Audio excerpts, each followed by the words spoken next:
मेरे प्यारे साथियों, स्वागत है आप सभी लोग का आज के हमारे सेशन में। जो आज का सेशन है आप लोगों के केमिस्ट्री का चैप्टर 2 यानी बिलियन के। आज हम लोग 15 वीवीआई एकदम समझिए कि अति महत्वपूर्ण हम लोग सब्जेक्टिव प्रश्न यहाँ से देखने वाले हैं, जो आपके बोर्ड एग्जाम के लिए एकदम इंपॉर्टेंट है। बस आप लोगों को इसको कर ही लेना है, समझ गए ना मेरे प्यारे साथियों। हम लोग यहाँ से आप लोग समझ गए ना, हम लोग आप लोग के लिए क्या करेंगे कि आप लोग का चैप्टर 2 जो है ना बाबू, चैप्टर 2 है, तो इसके हम लोग आप लोग कम से कम 15, समझ गए ना, कम से कम 15 आप लोग के वीवीआई एकदम महत्वपूर्ण, समझिए कि बहुत महत्वपूर्ण, समझ गए ना, बहुत महत्वपूर्ण आज सब्जेक्टिव प्रश्न हम लोग करने वाले हैं। बस बिना कोनो देरी के हम लोग यहाँ से क्लास को स्टार्ट करते हैं। और आप लोग जहाँ भी सब्जेक्टिव क्वेश्चन नोट्स करते होंगे, बस कॉपी कलम निकालिए और लिखने का समझने का काम चालू करिए मेरे प्यारे साथियों। ये क्वेश्चन, ये प्रश्न आपके बोर्ड एग्जाम के लिए बहुत ही महत्वपूर्ण है। तो बिना कोनो समस्या के यहाँ से हम लोग अपनी क्लास को स्टार्ट करते हैं। बस आप लोग भी अपने कॉपी कलम निकाल लीजिए और यहाँ से जो भी प्रश्न कराएंगे ना, आप लोग को इनको कर लेना है। और आप लोगों को मेरे प्यारे साथियों आने वाले बोर्ड एग्जाम में सबसे हाईएस्ट स्कोर आप लोग करना है। बस आप लोग मन लगा के पढ़ते रहिए। यहाँ पर मेरे प्यारे बच्चों देखिएगा, पहला सवाल है कि बिलियन को परिभाषित करिए। बिलियन क्या होता है, समझ गए ना मेरे प्यारे साथियों। बिलियन को क्या करना है, परिभाषित करना है कि बिलियन क्या होता है। लिखा गया है डिफाइन सॉल्यूशन। सॉल्यूशन क्या होता है, देखिए, बिलियन दो या दो से अधिक अवयवों का समांगी मिश्रण। याद रखिएगा, बिलियन क्या होता है ना, बहुत सारे बच्चे बोलते हैं ना कि दो या दो से अधिक अवयवों का मिश्रण। मिश्रण नहीं बोलना है, आप लोगों को बोलना है समांगी मिश्रण, समझ गए ना। बिलियन क्या होता है कि दो या दो से अधिक अवयवों का समांगी मिश्रण, मतलब होमोजीनियस मिक्सचर होता है, और इसे ही हम लोग बिलियन कहते हैं। कितना सिंपल परिभाषा है कि दो या दो से अधिक अवयवों का समांगी मिश्रण होगा तो उस पदार्थ को हम लोग बोलेंगे बिलियन। नोट में यह लिख दिए गए कि समांगी मिश्रण से तात्पर्य यह है कि मिश्रण में सभी स्थानों पर एवं इसका संगठन का गुण समान रहेगा। मतलब सभी टेम्परेचर पर, सभी गुणों पर इसका क्या रहेगा, मान समान रहेगा, उसे ही समांगी हम लोग बोलते हैं। तो यह हम लोग का हो गया ना। यहां से आते हैं दूसरा का सवाल, देखिएगा कि अर्ध पारगम्य झिल्ली क्या है। अर्ध पारगम्य झिल्ली के बारे में आप लोग जानते हैं, जैसे आप लोग चाय बनाते होंगे तो चाय में एक थोड़ा सा पतला कण होता है जो लिक्विड टाइप का होता है, एक होता है जो चाय पत्तियां डालते हैं जो मोटा मोटा कण रहता है। फिर आप लोग जब चाय पीने के लिए, जब चाय बन जाता है तो उसमें चाशनी लगाते हैं ताकि जो पतला पतला कण रहेगा वो निकल जाएगा और जो मोटा मोटा कण रहेगा वो नहीं निकलेगा। तो चाय चाशनी क्या है, अर्ध पारगम्य झिल्ली है मेरे प्यारे साथियों। अर्ध पारगम्य झिल्ली, उसी को बिलियन में समझिए। यहाँ पर देखिए क्या गया, अर्ध पारगम्य झिल्ली को बताना है सेमी परमिएबल का हम लोग क्या करना है, सेमी परमिएबल मेम्ब्रेन का परिभाषा बताना है। देखिए, अर्ध पारगम्य झिल्ली वैसी झिल्ली को कहा जाता है जिनसे होकर सिर्फ विलायक के अणु ही पार कर सकते हैं, विलय के नहीं। और एग्जाम में एक नंबरिया में आप लोग करवाते हैं ना कि अर्ध पारगम्य झिल्ली से कौन से कण निकल पाते हैं, तो आप लोगों को याद रखना है कि मेरे प्यारे बच्चों, यह विलायक के जो कण होते हैं ना, विलायक के जो कण होते हैं यही निकल पाते हैं। यह जो आप लोग विलय वाला देख रहे हैं ना, ये विलय के कण नहीं निकल पाते हैं। तो अर्ध पारगम्य झिल्ली ऐसा झिल्ली जिससे सिर्फ विलायक के कण ही जा पाते हैं आर पार, और विलय के कण नहीं पार कर पाते हैं, तो उसे हम लोग कहते हैं अर्ध पारगम्य झिल्ली। यहाँ पर आइएगा, तीसरा का नंबर है, देखिए कि वर्णन करे कि अनादर्श बिलियन राउल्ट के लिए राउल्ट के नियम का पालन नहीं करता है, क्यों। मेरे प्यारे साथियों याद रखिएगा कि आदर्श बिलियन वही बिलियन होता है जो राउल्ट के नियम का पालन करेगा। बोलिए एक बार मेरे प्यारे साथियों, आदर्श बिलियन वही बिलियन होगा जो राउल्ट के नियम का पालन करेगा, और अनादर्श बिलियन वह बिलियन होगा जो राउल्ट के नियम का पालन नहीं करेगा। देखिए, जब कोई बिलियन सभी सांद्रताओं पर राउल्ट के नियम का पालन करती है, पालन नहीं करती है, तो यह अनादर्श बिलियन कहलाता है। इस प्रकार के बिलियनों का वाष्प दाब जो होता है ना, वह राउल्ट के नियम द्वारा प्रयुक्त किए गए वाष्प दाब से, ठीक है ना, वाष्प दाब से कम या अधिक हो सकता है, मतलब अधिक हो सकता है या कम भी हो सकता है। यानी मेरे प्यारे साथियों याद रखिएगा कि जो आदर्श बिलियन होता है तो वह राउल्ट के नियम का पालन करेगा, करेगा ना, राउल्ट के नियम का पालन करेगा। तो मेरे प्यारे साथियों इस प्रकार बिलियन का जो वाष्प दाब होगा ना, बिलियन का जो वाष्प दाब होगा जो राउल्ट के नियम के द्वारा जो होगा ना उसके बराबर होता है। और आदर्श बिलियन में क्या होता है ना कि जो बिलियन का वाष्प दाब होता है वह राउल्ट के नियम के द्वारा जो वाष्प दाब होता है ना मेरे प्यारे साथियों, तो ओकरा हम लोग का क्या होता है, बराबर होता है। लेकिन अनादर्श में क्या होगा ना कि या तो कम हो जाएगा या तो ज्यादा हो जाएगा, समझ गए ना, या तो ओकरा से कम हो जाएगा या तो ज्यादा हो जाएगा, लेकिन बराबर नहीं हो सकता, क्योंकि बराबर हो जाएगा तो वह आ जाएगा आदर्श में, और अनादर्श में होता है ना कि या तो कम हो जाए ना तो ज्यादा हो जाए, लेकिन ओकरा बराबर नहीं किया सकत। यह हो गया। यहाँ ये चौथा नंबर देखिएगा, कुछ पदार्थों की घुलनशीलता ऊष्माक्षेपी है तथा कुछ के लिए ऊष्माशोषी है, क्यों? मतलब कुछ पदार्थ ऐसे होते हैं ना कि जो ऊष्माक्षेपी है, कुछ का जो घुलनशील है वो ऊष्माशोषी है, क्यों बताइए। देखिए यहाँ उत्तर में लिख दिए हैं कि यदि विलयन में विलय और विलायक के मध्य आकर्षण बल अधिक होता है। मेरे प्यारे साथियों याद रखिएगा कि विलयन में जो कण होते हैं, ठीक है ना, विलयन में जो कण होते हैं वो तो विलय होते हैं और हम लोग के विलायक होते हैं। तो मेरे प्यारे साथी वही लिखा गया है कि यदि विलयन में जो हमारे विलय होते हैं और जो हम लोग के विलायक होते हैं, यदि इनके मध्य आकर्षण बल अधिक होगा तो मेरे प्यारे साथी वह ऊष्मा उत्पन्न करेगा, तो वह क्या होगा, वह घुलनशीलता प्रक्रम क्या होगा, ऊष्मा शोषी होगा, समझ गए ना, ऊष्मा शोषी होगा। जैसे मेरे प्यारे साथी याद रखिएगा, जैसे देखिएगा कि किसी का शादी होता है, कोई पति पत्नी होता है, तो कोई पति पत्नी होता है, आप लोग कहीं कहीं देखेंगे कि उन लोगों में प्रेम बहुत होता है, समझदारी बहुत होता है, ठीक है ना, एक दूसरे का बहुत सपोर्ट करते हैं, तो उन लोगों को अलग करना मुश्किल नहीं है। लेकिन मेरे प्यारे साथियों आप ऐसे भी देखे होंगे कि मतलब शादी होते ही झगड़ा कलह मतलब स्टार्ट हो जाता है, मतलब कि उन लोगों में क्या होता है ना, कॉम्बिनेशन नहीं हो पाता है सही से, समझ गए ना। तो पंडित जी से पात्रा उतरा बढ़िया से नहीं दिखाया होगा, समझ गए ना, जब मतलब जबरदस्ती नहीं, मान लीजिए कि उसको शादी करने का बहुत जल्दी हुआ होगा, कसम पंडित जी को घूस उस दे के शादी कर लिया होगा, समझ गए। तो आप लोग इन दोनों केसों में आप लोग देखे होंगे कि शादी होता है तो एक पति पत्नी ऐसे होते हैं जिनमें प्रेम की भावना, जो प्रेम होता है बहुत ज्यादा होता है, एक में आप लोग ऐसे देखे होंगे कि जो मतलब ज्यादा नहीं पटता है, समझ गए, हमेशा झगड़ा होते रहता है। तो वही एक बताया गया है कि विलयन होगा जिसमें दो गो तो कण रहता है, विलय और विलायक, तो इनके बीच जो होता है मध्य आकर्षण बल सबसे ज्यादा, प्रेम बहुत ज्यादा एकदम स्ट्रॉन्ग है, एकदम बन्हाई ले अपने में, तो बल ज्यादा है तो वह ऊष्मा उत्पन्न करेगा। अब मेरे प्यारे साथ ऊष्मा उत्पन्न करेगा तो यह घुलनशीलता प्रक्रम का क्या है, ऊष्मा शोषी है। यदि विलय और विलायक के मध्य, समझ गए ना, आकर्षण बल कम है तो यह प्रक्रम क्या है, ऊष्माक्षेपी है। बस यही आप लोगों को याद रखना है। यहां पर आ गया पांचवा नंबर कि विलयन की मोलर सांद्रता पर तापमान का क्या प्रभाव है। मोलर सांद्रता पर क्या करना है बाबू लोगों की, हमको टेम्परेचर का इफेक्ट दिखाना है। ध्यान से समझिएगा, उत्तर में क्या है कि ताप बढ़ाने पर विलयन की मोलरता घटती है। मेरे प्यारे साथियों आप लोग को मालूम है क्या बोला गया है, विलयन की मोलर सांद्रण, मोलर सांद्रण मतलब समझते हैं क्या होता है कि मोलरता, समझ गए ना, मोलर सांद्रण मतलब क्या, मोलरता।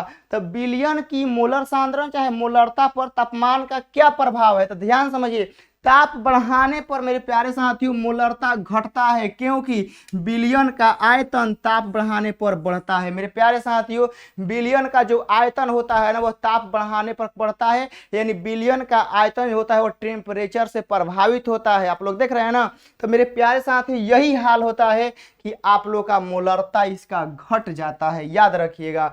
यहां से आ गए हैं छवा नंबर, देखिएगा कि अनुसंख्य गुणधर्म क्या है, उदाहरण दीजिए। देखिए अनुसंख्य गुणधर्म बहुत बहुत इंपॉर्टेंट है आप लोग के लिए, एकदम वीवीआई है, क्या बताएं, मतलब वीवीआई प्लस वीवीआई है, एक के आप लोग को याद रखना ही रखना है। देखिएगा उत्तर में क्या है कि विलयन के वे गुण जो वाष्प दाब की अवनमन से संबंधित है, ये सभी गुण विलयन में उपस्थित कुल कणों की संख्या तथा विलय के कणों की संख्या के अनुपात पर निर्भर करते हैं, न कि विलय के कणों की प्रकृति भी है। आप लोग याद रखिएगा, विलय के कणों की संख्या पर डिपेंड करते हैं, न कि उसके प्रकृति पर, नेचर पर।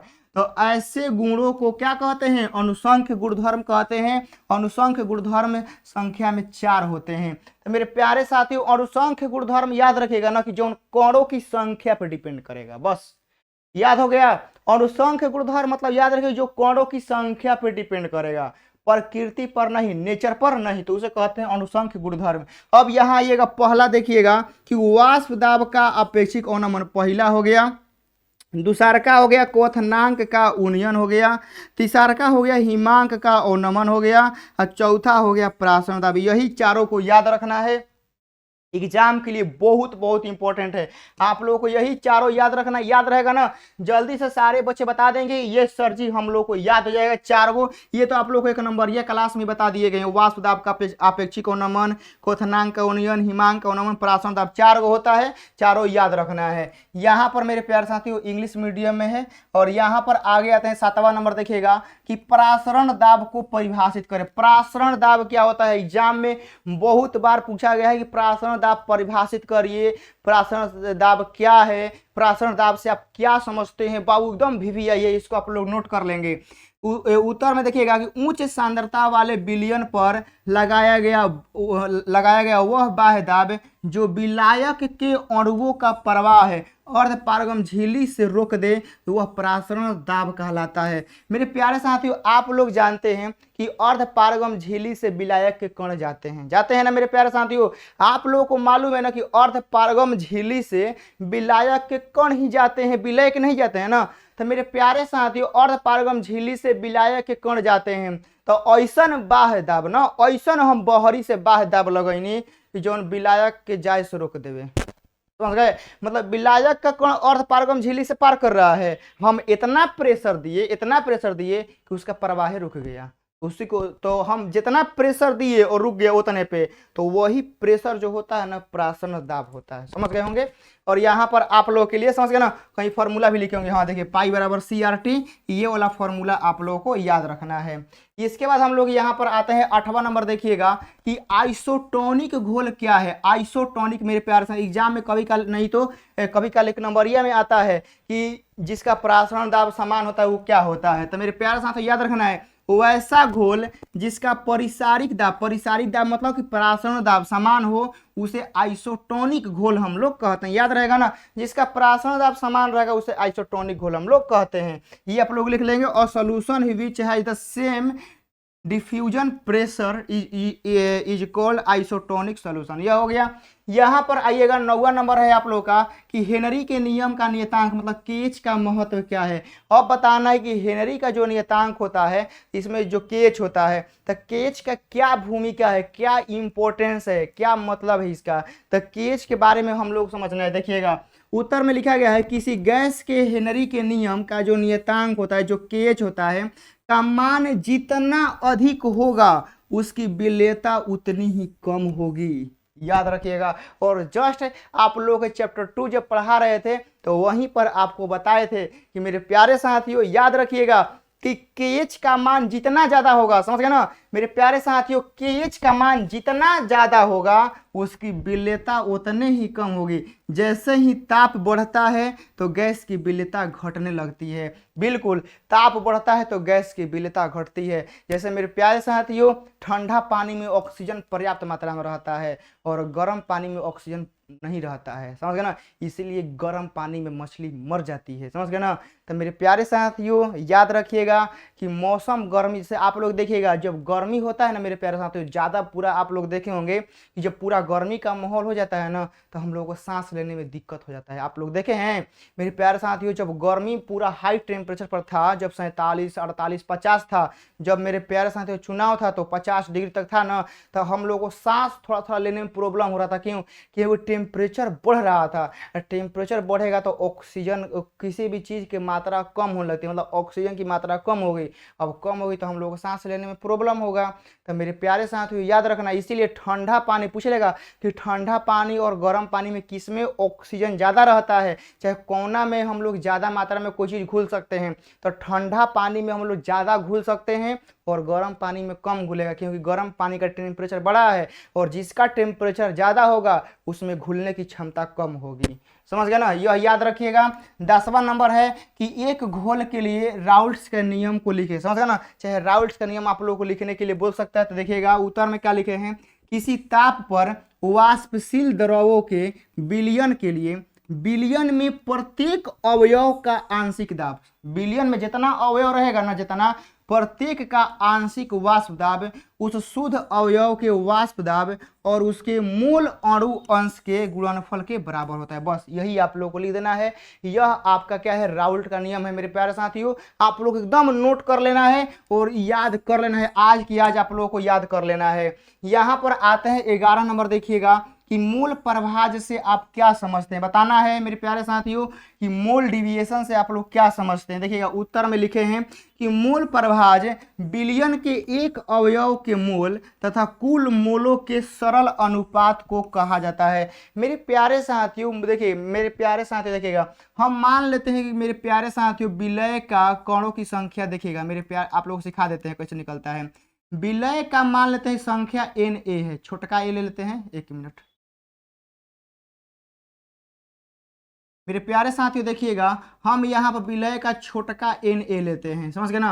और ओकरा बाद हम एगो लेते हैं आप लोगों का विलायक, समझ गए ना, क्या लेते हैं, विलायक। तो विलायक के लिए हम यहाँ से बड़का n लेते हैं और एक के n भी कर देते हैं।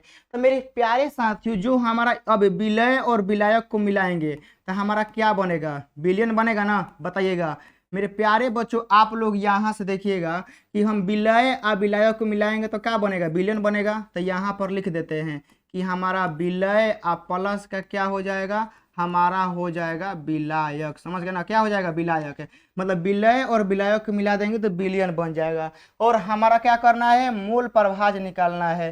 तो मूल प्रभाज उस बिलियन के एक अवयव का निकलता है। जैसे मान लीजिए कि हमको विलय का मूल प्रभाज निकालना है, किसका, विलय का। तो हम यहाँ पर x लिखेंगे और एक में a लिखे हैं तो हम यहाँ पर a लिख देते हैं। तो जब हम लोग को मेरे प्यारे साथियों विलय का मूल प्रभाज निकालना है ना, विलय का, तो एकड़ जो है ना मेरे प्यारे साथियों, जो इसका अपना है, जिसका अपना इसका मतलब इसका अपना जितना मात्रा है, ऐसे हम लोग को विलय का मूल प्रभाज निकालना है।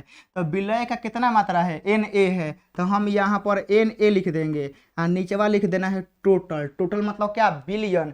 तो बिलियन बना है तो विलय कौन है हम लोग का, सॉरी छोटका n है, Na हो गया, और ओकरा बाद विलायक का हो गया Nb। तो यह टोटल जो है ना आप लोग को यहाँ पर नीचे लिख देना है, नीचे, समझ गए ना, नीचे लिख देना है। अब मान लीजिए कि हम लोग को विलायक का निकालना है, किसका, विलायक का निकालना है। तो यहाँ से बी लिख देते हैं। और जब विलायक का हम लोग को निकालना है ना, तो देखेंगे विलायक में कितना है पर्सनल उसका, तो पर्सनल इसका Nb है, तो हम यहाँ से Nb लिख देंगे और टोटल हम लोग लिख देंगे नीचे। बस यही तो आप लोग का होता है। यह आपका विलय का हो गया, यह आपका विलायक का हो गया। बस यहाँ पर आइएगा, 12वां नंबर देखिएगा कि ठंडे स्थानों पर कारों के रेडिएटर में इथिलीन ग्लाइकोल डालने की सलाह दी जाती है, क्यों। मेरे प्यारे साथियों, ठंडे स्थानों पर इथिलीन ग्लाइकोल डालने की सलाह क्यों दी? जैसे आप लोग सुने होंगे कि कश्मीर में बहुत ठंडा रहता है, मेरे प्यारे साथियों सुने हैं ना, कश्मीर में क्या होता है, बहुत हाई मात्रा में ठंडा रहता है।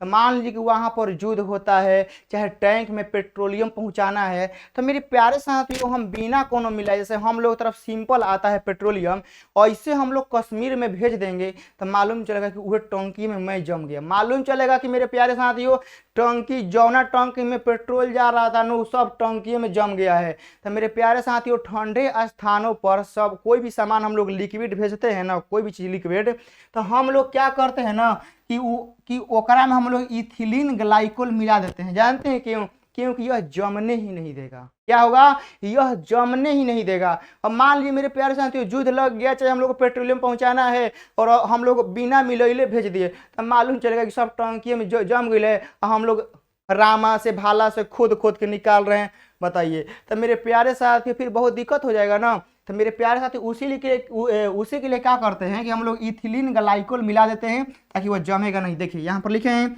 क्योंकि इससे पानी का हिमांक का उन्नमन हो जाता है, अतः यह 0 डिग्री ताप पर नहीं जमता है। और मेरे प्यारे साथी मिला देने से क्या होता है ना कि यह समझिए कि 0 डिग्री सेल्सियस पर भी हो जाएगा ना तो वह नहीं जमेगा, वह लिक्विड रहेगा। इसीलिए हम लोग क्या करते हैं, याद रखिएगा, इथिलीन ग्लाइकोल काहे के लिए मिलाते हैं? जमने से बचने के लिए, समझ गए ना, क्योंकि जम जाएगा तो दिक्कत हो जाएगा। यहाँ पर आइएगा 13वां नंबर है कि हाइपरटोनिक घोल क्या है? हाइपरटोनिक, अगर किसी घोल का परिसारिक दाब दूसरे घोल की अपेक्षा अधिक हो तो इस घोल को हाइपोटोनिक घोल कहते हैं। मेरे प्यारे साथी याद रखिएगा कि 2 बिलियन है मेरे प्यारे साथियों, एगो का प्रासरण दाब दूसरा से ज़्यादा हो जाता है तो उसे हाइपोटोनिक घोल हम लोग कहते हैं। ये आप लोग लिख लेंगे। और यहाँ से आ गया 14वां नंबर कि इमल्सन से आप क्या समझते हैं। देखिए इमल्सन होता है दूध, सॉरी पायस। इमल्सन क्या होता है, पायस। अब पायस का जो एगो बेस्ट एग्जाम्पल है वह आपका क्या है, दूध है। तो यहाँ देखिएगा पायस मतलब इमल्सन, दो या इससे अधिक अमिश्रणीय तरल पदार्थों से बना एक मिश्रण होता है। यानी मेरे प्यारे साथियों दो या दो से अधिक तरल पदार्थों का मिश्रण होता है, लेकिन वह अमिश्रणीय होता है और ओकरे को हम लोग कहते हैं क्या, इमल्सन। जैसे आप लोग का दूध हो गया, तो दूध में हम लोग का लिक्विड रहता है मतलब, और उस लिक्विड में क्या रहता है, वसा रहता है। तो दूध में हमारा लिक्विड रहेगा और हमारा क्या रहेगा, वसा रहेगा। तो इसका मेन, इसका बढ़िया एग्जाम्पल है दूध। आप लोग लिख लेंगे दूध क्या है, एगो पायस है, पूछता है कभी कभी दूध क्या है, पायस है, इमल्सन है, आप लोग इसको लिख लेंगे। और यहाँ से मेरे प्यारे साथियों लगभग हम लोग 14-15 सवाल कर लिए हैं। तो आज के सेशन के लिए हम लोग इतना ही छोड़ देते हैं, मिलेंगे आप लोगों के साथ नेक्स्ट क्लास में। तब तक के लिए मेरे प्यारे साथियों इस 14-15 जो 14 को सवाल कराए हैं आप लोग एक बढ़िया से रिवाइज कर लेंगे। और मेरे प्यारे साथियों प्यारा सा कमेंट आप लोग कर देना है, समझ गए ना, कि आज के इस क्लास में आप लोग कैसा लगा। प्यारा सा कमेंट आपका जरूर आना चाहिए और यहाँ से आप लोग नोट्स जरूर कर दीजिएगा। और मेरे प्यारे साथियों आप लोग सब्सक्राइब नहीं किए होंगे तो जल्दी से सब्सक्राइब कर दीजिएगा। मिलते हैं आप लोग साथ एक दूसरे वीडियो में जो आप लोग के लिए एकदम इम्पोर्टेंट हो। जय हिंद।